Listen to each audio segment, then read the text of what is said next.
Today's lesson is all about a contemporary artist named Karla Gerard who makes really cool and fun and unique houses like these.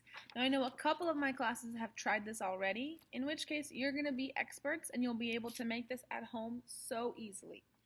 On the website I put this sheet to give you ideas, and I put another sheet to give you a step-by-step guide. But I'm going to walk you through the steps as well in the rest of this video. So let's look at some of Karla Gerard's artwork right now. Today you'll be learning about the contemporary folk artist Karla Gerard. Let's talk about what that means. Contemporary means Karla Gerard is new and she's making art right now. Abstract is her style, and that means her pictures look like things we recognize, but they're not as realistic as a photograph. They're a little bit funner and more different. And she is a folk artist. What that means is that she is a self-taught artist who did not have any formal training and just started painting and creating art on her own.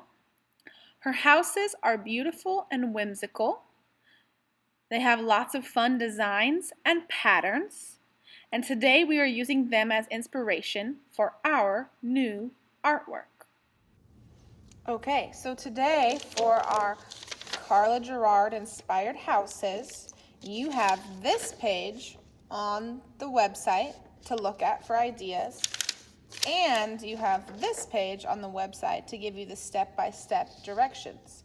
But I'm going to show you those right now.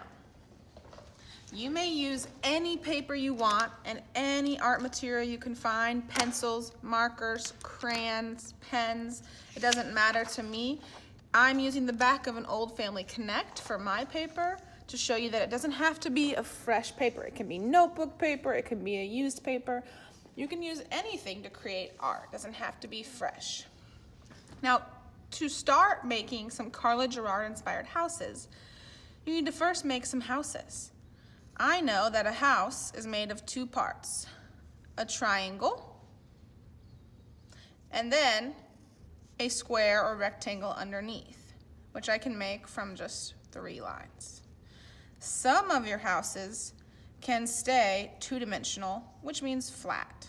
2 dimensions is height, it goes up, and width, it goes side to side. These houses look flat, like a piece of paper.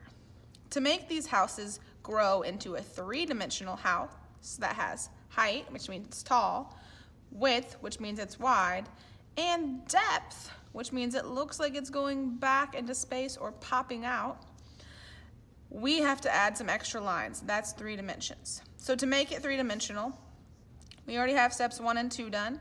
Step 3, we're going to start with a couple diagonal lines. Now, diagonal lines aren't straight or flat. They go slanted, like the lines that make an X. And we're going to do 1, 2, 3 of them. These are diagonal.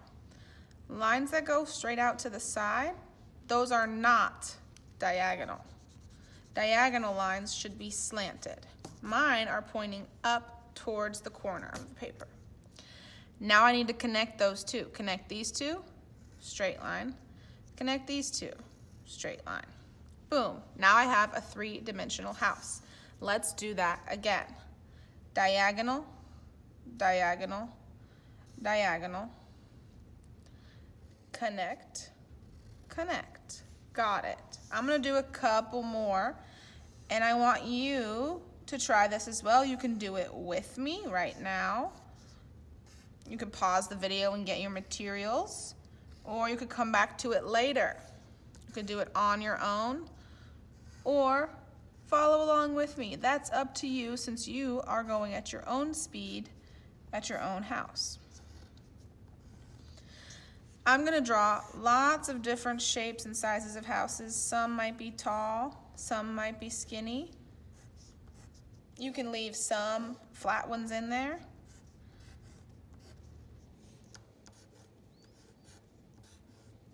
Maybe a couple of them are going to have my diagonal lines going this way, but it's the same thing, just from the other side.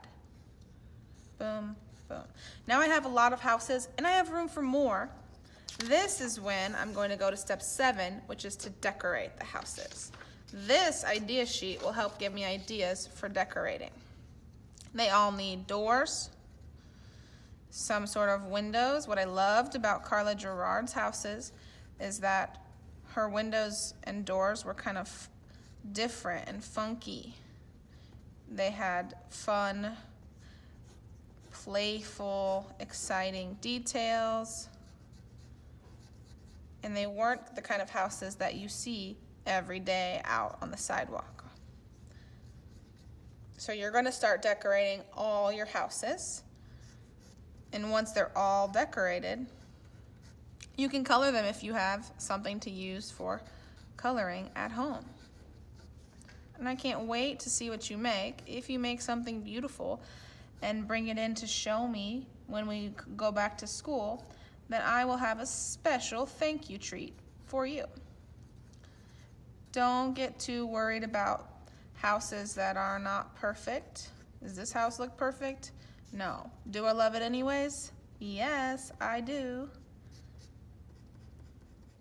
All right, get to work. I'm gonna keep working on this, and then if you have something to color them, you can start adding those bright, fun colors to your houses, like the pictures we looked at the beginning of this video.